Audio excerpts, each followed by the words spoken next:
Welcome to the War Room. Aileda, how are you? Thank you. I'm great. How are you, Phillip? Doing good, feeling good. Jason and I have just been chatting with you and checking the tone, and it's just constantly surprising. I don't know how I'm still not like expecting this, but like it's surprising that everyone that we've been speaking to lately has just been really solid as people centered. There's a sort of energy with them that you can only get after having a moment to yourself where you finally kept it real and decided to move somewhere in life. And that's kind of the tone that I want to get this conversation going in. And with my favorite question to kick things off, Aileda, do you come from a family of entrepreneurs? I do. So, Okay. yes, I do. My father was an entrepreneur. So, growing up, I was a baby in a family of five, and I was the little girl born in. The rest of the kids were born much earlier than me. So, I was like the baby. I watched my father have multiple businesses throughout the years. He started out in sales. I remember, and this is from the time, that I was just little. Like I was probably, I have some of these memories from like probably 3 years old and up, watching him be an entrepreneur, which was pretty fascinating. He had his own then construction company, did custom build homes. Then he moved into steel buildings and steel building manufacturing when that first hit the market.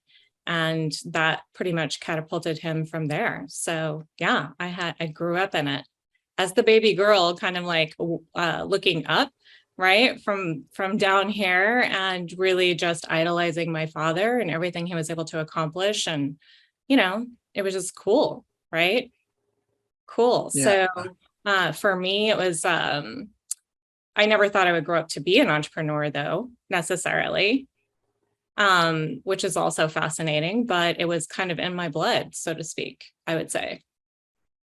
Yeah. Okay. So at some point, even though it wasn't intentional, you did step into the world of entrepreneurship. Do you think you can attribute any single moment or maybe a handful of moments that you felt really shaped that decision? Or was it something like you just said, I'm going to do it and just happen to have a knack for it? No, I would say it was definitely a conscious choice and decision. I was at a place and time in my life where I had a tremendous amount of career background in corporate America, working my way up through the ranks and various different aspects or industries, if you will. It wasn't until I went to work for a group of private entrepreneurs who were also investors that I had probably some of the most profound experience in my life, most pivotal, if you will, most groundbreaking from an entrepreneurial aspect of things, watching how they were able to wield and facilitate business, giving the assets and the things that they had and offering cash deals and like all of that, right? But the pivotal decision was I was also a single mom of two girls, and they were to ages where they had to be carded. I had to have a schedule that I could adapt to and adapt to everybody else's needs and make sure that everybody was taken care of and got to their events and sports and whatever. And that really was the foundational grounding for me making that decision. And it was a leap. Freedom. Yeah, freedom of schedule. It was kind of mandatory for me, right? So it was almost like not an option. But by the same token, I had also methodically built my initial startup, my initial launch and business over a 4-year period of time. So it was a lot of planning, a lot of strategy, a lot of just slow growing, if you will, and a lot of patience with the process. Okay. I've got my next question lined up, but I want to give the floor to Jason because he might have something to say about that as a parent and things of that nature.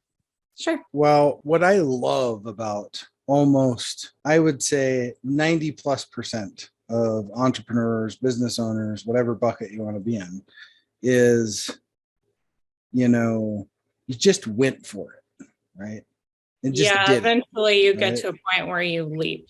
Right. You just leap. And what I always like to say is I'm a massive risk taker. I take lots of risks. Sometimes they come with rewards, sometimes they don't. But like I always say, I just leap and start building wings on the way down.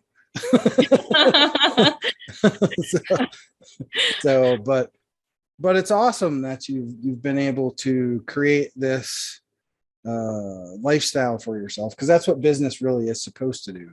It's supposed to support your lifestyle, not the other way around, right? That's just a job. Mhm. Yeah. Then so good on you for creating that for yourself. It's Yeah. awesome. Thank you. Yeah. Yeah, there is related to the fact that you laid the groundwork 4 years, like methodically, like this is what I'm going to do to make sure that when I do leap, all the pieces will fall to give me the highest rate of success I can get in return for my leap, right? Absolutely. And there's this idea I came across, I want to say 2 days ago, of the time horizon.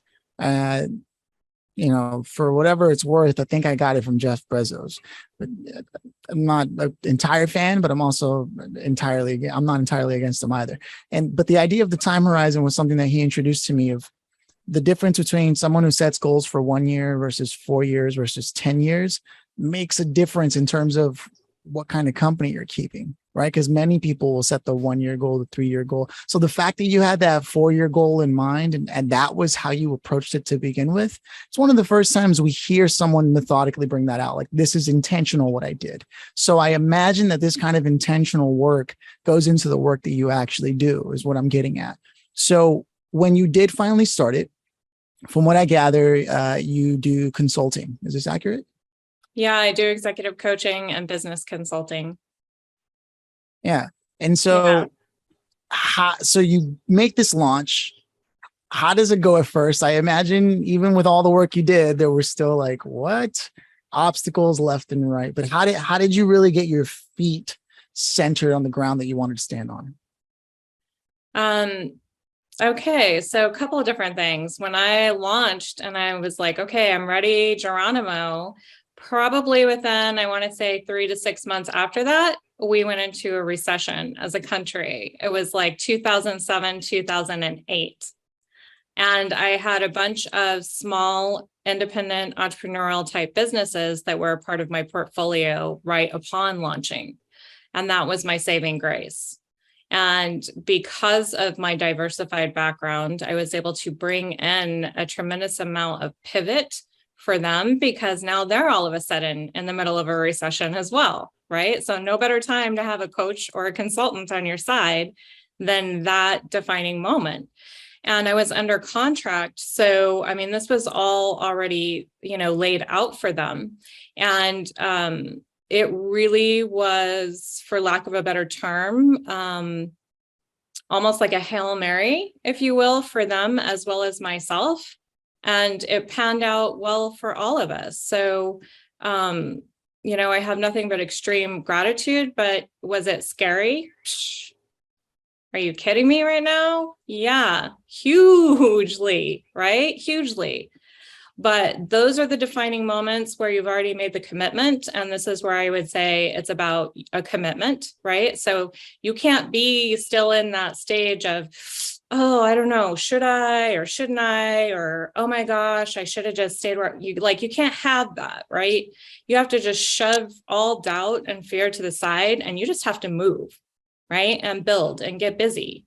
And when you do that, interestingly enough, all the pieces and parts start to continue to unfold and come together and or gravitate towards you. And you're able to then identify and see the reasons why this moment was the right moment for you, right?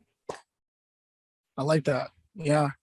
There's a degree of, it's a direct consequence of the level of commitment that you put into something. If you're truly committed and you're not looking back or looking for excuses to maybe sidestep it or what have you. Or where's my safety net? Yeah. The pieces in front of you are the pieces you have. Make something out of it. And that's what you were doing. Yes, absolutely. Resolution, resolve. That's the word I'm looking for. Straight resolve. So then you do both corporate and entrepreneurial, right? Which is interesting because you did have that stretch of career where you were methodically developing yourself and your skills and what you were doing and your reputation. And then you went into the world of entrepreneurship. You saw the example they were leading by and said, yeah, that's what I need, especially for my family now. So you have this blend. Is there anything, because I feel like you're uniquely qualified for this, is there anything that people tend to miss that might be beneficial that you can bring into the world of entrepreneurship from corporate life, and then vice versa, people who might be in corporate life and wondering, is there any way I can be entrepreneurial in corporate life? I feel like you have enough of experience in both realms to be able to say there might be some interesting things there. Yes. So I would say the biggest miss, if somebody is in corporate and they think they're going to go entrepreneurial, is now all of a sudden realizing that they have to cash flow their own team. Right. And so an entrepreneur, they go from like, whoa, I had an entire team at my disposal to now I wear many hats. And so that can be quite taxing, challenging, right? For that person who maybe held that executive position, had all this background experience, and then thought, oh, this like being an entrepreneur is going to be a piece of cake, because it's not just a piece of cake, right? Unless you already have that entire like financial sounding board and you're prepared and you're already prepared to pay a team, right? So that's one thing. That's one of the biggest misses I see from the top side, corporate America. Oh, I'm going to jet out and I'm going to be an entrepreneur. They have no earthly idea, literally, that now they're the ones doing all the action steps. And vice versa, I would say the person who has done really well as an entrepreneur now going to go into corporate America, the biggest change and step and transition for them is that if you're going to go into an executive position, now you have a team that you guide and that you delegate, and you're not the person who's doing the tasking and wearing all the hats. And so it's a transition in that aspect as well. Those are usually the biggest switches in a person's perception and in their mind, and the tasks, the duties, if you will, that I see misses in, right? Like they weren't expecting those things, if you will. Yeah. So, and thank you for that. Thank you. Yeah. So yeah. you get this off the ground. You're here now. Do you have any goals that you're specifically now pursuing, given that you've cleared that marker that most people are trying to achieve, which is like some semblance of cash flow, and they have the ability to choose whether they want to grow or focus on profit, right? So you're there now. Do you have goals that you're pursuing beyond that? The answer is yes. Like it's all about saving humanity now. Now it's all about saving humanity. That's my focus. That is my full intention and focus. And what are the ways in which I do that? And how do I help others build that? And how do I help them get to that place and state of being? As hard and as fast as we can. Run and build it and they will come. That's my motto. And we have a lot of systems in this country, if not all, that need to be redesigned and or pivoted, changed, overhauled in some capacity in order to become the leaders of the world again. And we have everything in the making. Like I tell people all the time, one of my biggest eurekas recently has been like, we are the people of the world. America, we harbor the majority of all the people from around the world in one great nation. I don't know of another nation who has that. And so we have a lot of challenges with being able to bring back that united factor into the equation, because we do harbor all these cultures. But there's going to be a common golden thread amongst all of it. We need to unite. We need to focus. We need to get our A game back on, for lack of a better term. And we need to build the best systems like we've once had that everybody replicated after. And we absolutely can and will and should do it again. Yeah. Okay. So it sounds like you've taken on a global mission beyond just your business. You're now seeing it as a vehicle for being able to transform. And this is through helping other businesses achieve that, or quite literally you're stepping into politics? I've never considered myself a political person. Let's just say that I'm writing a book on these topics, and go big or go home is my motto, because what's wrong with saving humanity, I don't know of a single solitary thing that's wrong with that. So that's how I view it. Yeah. I mean, the bigger the goal, right? Well, who was it? There was some guy named Dov Brofman. He was like an Australian. And he said, if your dream doesn't scare you even a little, you've got the wrong dream in mind. And I find that the older I get, and I don't know if this is true of either of you, Jason or Aileda, like it's hard to tell between what's making me anxious and what's making me scared a little. You know what I mean? How are you two dealing with that? Well, I will say that it's a good thing to have a little fear. A little bit of fear drives people, right? Not bad. I'm not talking about bad fear, like the good kind of fear that gets you up every day and keeps you moving, and you got a goal, and it's like the fear is, my God, can I actually do that? Right? Did I bite off more than I could chew? Did I do this? That's what drives you every single day, right? And that's what keeps me up at night, every night, just wondering, can I really do that?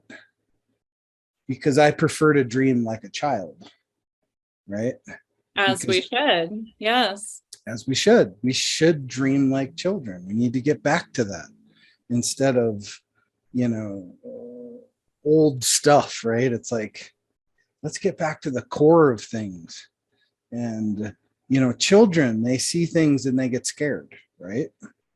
We or should they still get elated and excited too, or right? they just get really excited, right? They're just like, they don't even know to be afraid of some things. Yeah, Jason, that's the beauty and the bliss of children, is that they'll stick their hand in a fire for the first time, not knowing, right? That's true. So the fear that I think you're talking about, being in a good capacity, is that it is motivation to move, do something different, change your life or change your business or change something in some capacity or some way. It can be a prod for that. Yeah, I can tell you guys, I raised two beautiful young women who are both entrepreneurs now as well. And one of the greatest pieces of advice that I gave them, and both successful entrepreneurs, I will also say that, is to follow their passions. And they never would wake up a day in their life and feel as though I have to go to work. And I've been blessed enough to do that and represent that for them every step of the way. And they now do the same thing. And believe me when I tell you, I get thanked on the reg now. Like, motherhood is very gratifying at this stage, because they've grown and they now express, right, all of those things. Like, wow, like, this has been amazing. And, we're so blessed that you had that knowledge, or you were able to share that, because they live the life of doing what they love. I love where this is going, because one of the questions we like to ask is, what leave behind would you have for someone who's young, or maybe someone who's just on the fence about going into business? And the idea of like, make sure you focus on your passion, or choose your passion, and you'll never work a day in your life again. And it always needs a little context, right? It needs a little context. And I know that because you had this feedback loop between you and your children, they were able to relate that until it finally made sense exactly what you wanted to say to them when you said that. I was wondering if you could break that down a little, because of the unique perspective you have on that, on the fact that you have said that to your own kids, which is one of my own goals, to be honest with you. I don't want to have kids until I can look them in the eyes and say that very thing with confidence. I'm being as transparent as I can about, like, that's a goal of mine, to be able to be in a position to say that. So you did do that. So I'd love to hear how you would present that, if you could recreate that scenario. Yeah. So, it was super interesting with both of them, in the aspect of, I can tell you, they're both doing the very things that they grew passions for when they were literally like 5 years old. So It's pretty hard for people to go back and to remember, like, what was it that I truly loved in my heart and in my soul at like that age range, for like 5 to 10, right? Think about that time frame, and what were you just like over and over and over again, almost like obsessed with, right? So I'm going to give you an example. My oldest daughter, for her, it was horses and it was dogs. And she wound up getting married. They had beautiful acreage. They wound up, she had it with corporate America. She was in a very well-to-do position. She was right underneath the VP within an organization. They had leadership change for probably the third time. And she was just like, I'm not doing it anymore. And she quit and she started her own large breed doggy daycare and training business and has been happy as a clam since. She has a pack of 20 dogs a day. She's like, literally, we talk and we laugh all the time. And the beauty of it is like, it's like ecstatic, right? It's like ecstatic. So genuine joy and laughter because she literally is standing, training, throwing a ball and living and loving her life with large breed puppies all day long. My youngest was a different situation in the aspect of she was diagnosed with ADHD when she was 10. And I said, I'm not medicating her. And it was they said, well, she can't focus. And I said, well, I've watched her and she can focus on anything that she's truly passionate about, just like anyone. So I'm a little perplexed by that. But what we did for her was we found a charter school where she was then allowed to do a curriculum based off of the subjects that she wanted to write about or whatever. She had to fulfill the curriculum in every single class, but she got to choose the subject matter. That was the flip of the switch. She wound up graduating school 2 years early. She started her photography business, which was the passion she had from the time she was 5. We were also, remember we talked about like when you go down the path and you like, then synchronicities start happening. There's little dots that start connecting and things start hooking up, and whatever is meant to be, like it all kind of flows into the equation. So she was selling her photos and, kind of like Girl Scouts, right? She got into Girl Scouts. So then she said, Mom, I want to, sell my photos. I said, sure. I'm not going to kill an entrepreneur 7-year-old spirit. Right. And so we go to an neighbor's house and he winds up buying the whole box. And then he comes down and he's like, I feel a little weird about that. Like, I don't want you to think that, anything odd by me buying all of her photos, but I want to encourage her because she has amazing composition at this age. I'm blown away. She's a natural talent. And then he explained he was a photographer for National Geographic. And then he started giving her, his hand-me-down cameras. And so we started her photography business when she was 15, and she's still going strong with it at 26. That's incredible. And I couldn't have asked for better examples, and they're so divergent from each other for that question. I mean, that's going to go down as one of the best examples, I think, in response to the question of leave behinds, because it's a personal story, right? 2 different examples. And they qualify as like people who really just focused on that path, and they were able to naturally commit to it because they loved it. There was no need to sort of force them to commit. And I guess the lesson here is if you got to force it, it's probably shit. I mean, you're probably not going to be happy, right? That's the thing. And joy, there's a certain aspect of joy to what we do that creates success. That helps create and cultivate our success because people feel it.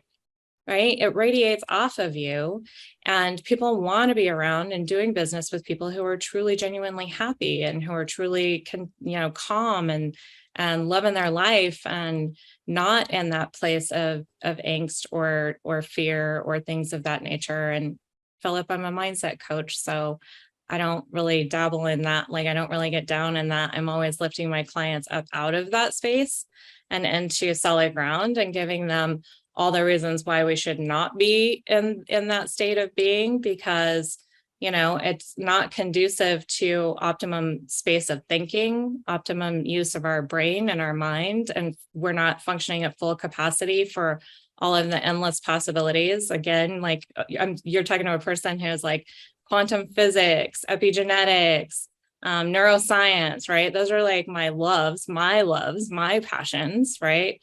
So those are the places that I'm always taking people and educating them about, and then giving them protocols to follow. And it's always, with huge success. I love it. I'm super happy. It makes sense to me. Yeah, no, and I can feel it. I mean, I felt it from the beginning. There was a centeredness. I made mention of that as we kicked things off. I feel like it makes sense to start moving towards the grand finale question. But before I do that, I want to leave the floor open to Jason if he's got anything to say. I'm sure he does. I know. Yeah, of course I do. I always do have something to say. I think it's a wonderful story with your daughters and how they really paid attention and they followed your lead going through that, watching you, seeing the things you do. Children pay attention, whether we think they do or not. They pay very, Really? very close attention, right? Mhm. And because there's been times where, you're really busy or whatever. It's a Saturday and you weren't expecting to work or something, right? Yeah. And that client is just going through a shit sandwich that day, and it's like they need to call you, and you're like, really don't want to take this call, but you're at the park, you know how important it is, and then there's the work-life balance, right? Starts happening. So you take the call, Yeah. nobody says anything, but next Saturday your 4-year-old will tell you, Daddy, can you please not be on the phone working while we're at the park this weekend? Right? Mhm. They'll let you know because they pay attention. So, oftentimes they see so much through our life They that do. our life shapes them. 1000%. Monkey see, monkey do is how they learn. Absolutely. I Yep. can attest, like, they are monkey see, monkey do. And they will also like happily replicate back to you or tell you, like, here's where you made error in the path along the way. And I'm just like, okay, thanks for that. Whoops, sorry. Like, there's no manual, like, Yeah. What's funny is, like, my son corrects me all. He's very like sciencey and loves watching science shows and History love Channel and all this stuff, right? So he's very grounded in more educational programs and not cartoons and mindless crap. Yeah. And sometimes I know he's testing me because he'll ask me a question and I'll answer what I think it is, right? I ain't sure. But then he'll go, actually, Dad, that's incorrect. I was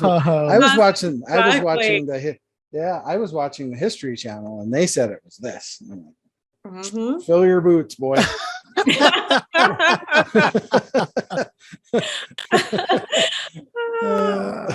It's hilarious. This is awesome. Yeah. This is awesome. Mm. I Don't be love afraid, it. Phillip. Don't be afraid. Don't wait until you're ready. Like, take the leap. Oh man, the leap. Parenthood's amazing. You're not I getting will any say younger that either, brother. I'm 33. You're right. You're right about that. I'm actually starting to see plenty of gray. I don't know when that happened. Yeah, double. Yeah. No, I will say by and large that entrepreneurs who are successful happen to be also the happiest parents. It's almost like it goes without saying, and it's weird. I don't know why that is. I'm not saying that someone who has a job can't be happy, but you're definitely happier as an individual when you have a family and you also run your own operation. There's just something that I've seen across the board, 1,000+ conversations. Never once has that not been the thing. In fact, some of them have gone so far to say, the way I make sure I set the example is I show my kids that our relationship, the relationship between myself and their mother, is also a priority that is distinctly available to be known apart from us being parents to the kids. And I'm like, really? Like they go out of their way to make that clear. Like, this is a date night that has nothing to do with you kids, but we love you, like something along those lines. And apparently to much success. It's like shows a healthy sort of environment. And again, I'm not a parent, so all I can do is observe and say, okay, I'll take that note with me and make sure that I keep it in my handy dandy notebook for the future. Although I'm sure the reality is not as simple. You've been watching Blue's Clues. You saw the gesture I did there. Yeah, I'm one of 18. Okay, so I raised a lot of brothers and sisters. That's the other thing. Wow, long story there. Yeah, amazing. Long story there. Yeah, I've raised plenty of kids. Wow. including myself. But with that said, I wanted to get back to the grand finale. And before I go there, I want to offer people the chance to know how you, Aileda, prefer to be connected to, connected with. Is it through social, your website? What's your preferred method? I would say probably the website, because it gives people automatically the opportunity to sign up and have some free time with me. A 30-minute, right? So I think that that's important. I think it's important for people to get to know each other and be able to get a sense of whether or not they're going to be able to work well together. I also like to help people as much as I can within that time frame. So I also tell them, like, come with your questions already ready. So in that first 30 minutes I spend with you, I can try to help you as much as I possibly can and answer as many things for you as I can that you have questions about. And that could be also pertaining to your own business, or where you're maybe feeling challenged at where you're at in this place and time. And if you come prepared, you can come out of it with a lot of information just from one meeting, So Invaluable. social media, I do have. I mean, they can connect in any way they want. I also get messages behind the scenes from a lot of people across my social media platforms. I do respond to those. I do answer. It's always amazing when you get those messages that literally just make you feel like $1,000,000, and you're like, this is why I do this, right? Because you've touched somebody in some way, and they actually reached out to you and let you know that you did that, and that it made a huge difference in their life in some capacity. And it could be something as simplistic as a post, but it triggered them, or they're, caught them in a place of conscious awareness, and their perception honed in on it. And they were like, that's me today. Or like, yes, that's exactly what I needed. That's what I needed to hear. And it gives people a hope, right? Or inspiration or motivation or something along the way. Then yeah, those are the days where I'm just like, yes, this is why I am here. This is why I do what I do. This is it. These are the defining moments. And, those aren't even paid clients. And those are the most those are the ones that it's like, what?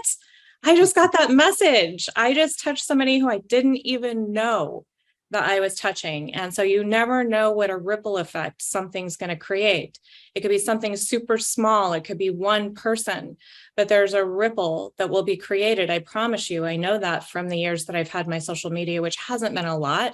And my social media isn't completely blown out of the water, but I have enough of it and enough engagement on it that I know how it impacts and how we impact each of us throughout a day's time, and we don't even realize it often.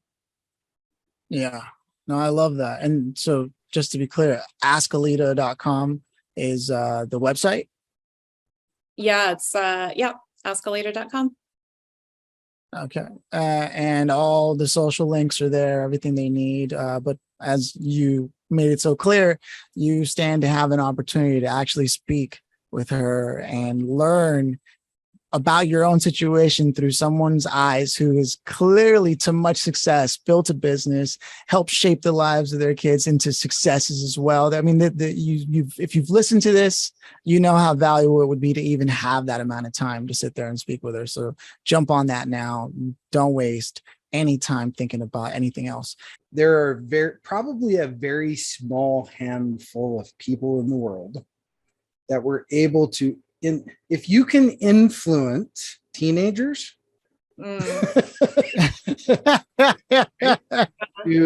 to go down a path, not that you push them, that they watched you do it. Yeah. That they watched you do that and Yeah. decided to take that same path. That is freaking amazing. And thank you. That's very amazing. And that lends a lot to the work that you do, and how important the work you are doing and how impactful it is, because teenagers are the hardest ever to be impactful to. I don't care what teenager it is. They're going through all these things in life and so on and so forth. And you were able to lead them through that into following your path. There's a lot to be said about that. Thank you. That's very, Yeah. both of you, hugely gracious and kind, you guys. Thank you so much. Thanks for having me. Thanks for letting me tell a little bit of my story. And thanks for letting me get to know both of you a little bit better. Yeah, no, Awesome. it really has been. Now you can roll out the grand finale. I love it. I love it. At any point in time, like I said, it's a conversation we're having, and it really has been a good one.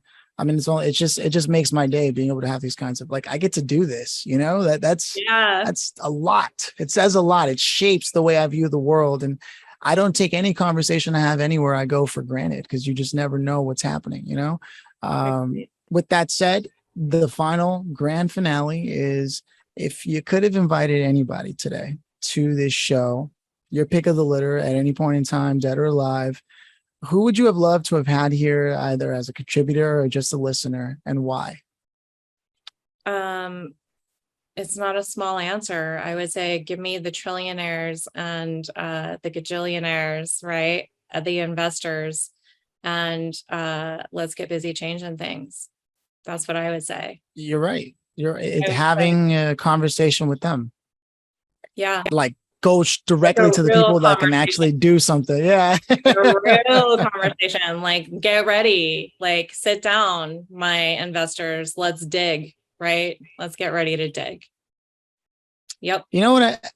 I was talking to my friends last night, actually, and they brought me on to a show I had helped start years ago, and they had like a series finale, and they brought me on, and we had this conversation, and they were saying, how come billionaires are always getting bailed out and with our tax dollars, but student loans and this and that. And I said, well, the only thing I can say that I know to some degree is true is, in the world of business, if you can make the case for how that capital will be doubled, tripled, or returned to some degree, something along those lines, and you can make a case for the value prop, right? Usually money flows. And by and large, for whatever reason, most of society has the opposite mentality, which I think would make you even a far more valuable employee, which is, they don't look at what value they're bringing. They just say, like, I'm here, right? You hired me, so, pay me my salary, and that's the value. I'm here, hold up, everybody. I'm here. I showed up. Yeah. When every entrepreneur knows, like, you had to earn that shit. You had to build yourself into what you are. And so that's sort of the dichotomy. I was trying to get them to understand that. And I hope it went through, but I can't be too sure. Any thoughts on that? I mean, I think that's, I think that's all valid. I think that's great advice from my perspective that you passed on to them. Yeah. Like, everybody has to, it doesn't just, I'm not going to say it doesn't just magically occur, right? It takes a vision, and it takes holding that vision, and it takes the commitment, which we talked about earlier. And it takes dedication, and it takes grit, and it takes all of those things. It takes wisdom. It takes intellect. It takes being able to fall down, get back up again, dust yourself off, face the challenges, and continue to push forward. It's a sport. It is a sport, right? It's like, you guys are called the war room for a reason. Business it's not is like war. I mean, it is a bit of a gladiator situation sometimes in the field, right? Not gonna lie. And so, yeah, you have to have the fortitude within you to rise to the occasion. Love it. 100%. And, when you look at people come into this idea that business ownership, entrepreneurship, there's this Hollywood effect and all this kind of stuff, right? There is no unicorn at the end. It's tough. It's hard. My vice president and the strategic advisor board said one day in an interview, she goes, small business is hard. And it's hard because if you don't have a team, it's all you, right? So there's nothing sexy about it. And can it be? Maybe, but we all know behind that curtain, it's a disaster most of the time. To a degree. Yeah. So yeah, it's initially, right? Yeah, especially right. within those first 5 years, right? Mm-hmm. Like, you're going to dig. There's Like you have to have a lot of grit.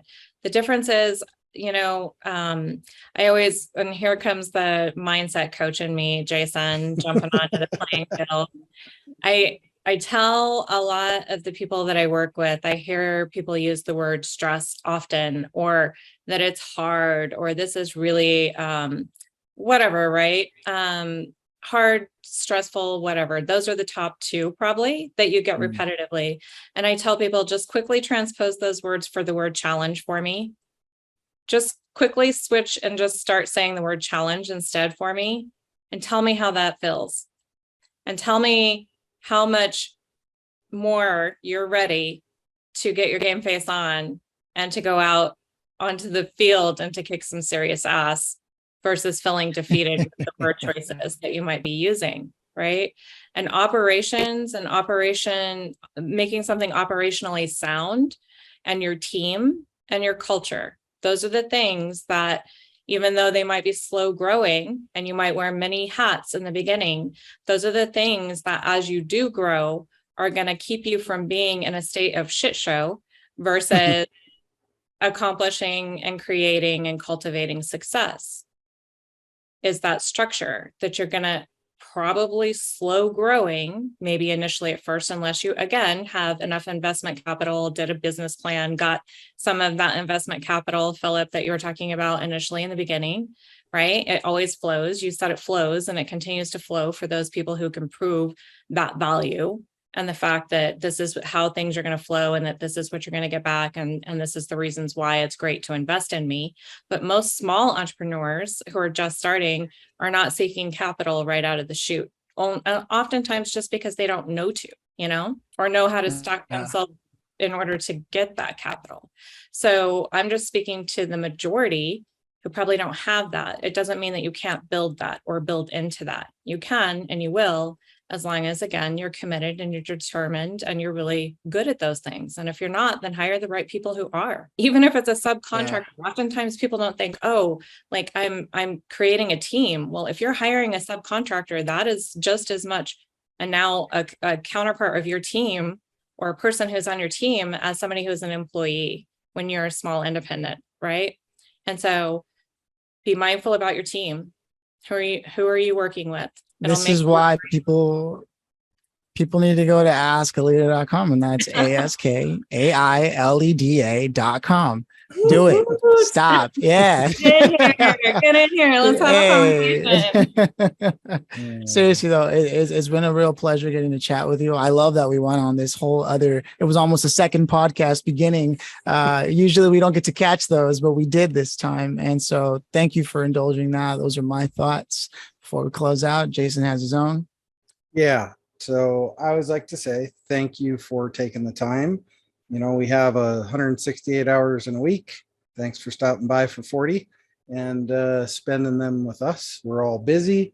There's a lot of things going on in our lives. Busy is a horrible word. I actually hate that word. But we're all cultivating. We should all be being productive, not busy. Yes. But anyway, we can replace cars, money, all these things, but you can't stop the clock. So thank you for taking the time out of your schedule to take a little time to drop some mic moments on us and on our audience. Thank you so much, you guys. Thank you. I appreciate you both. Cheers. Cheers. Cheers.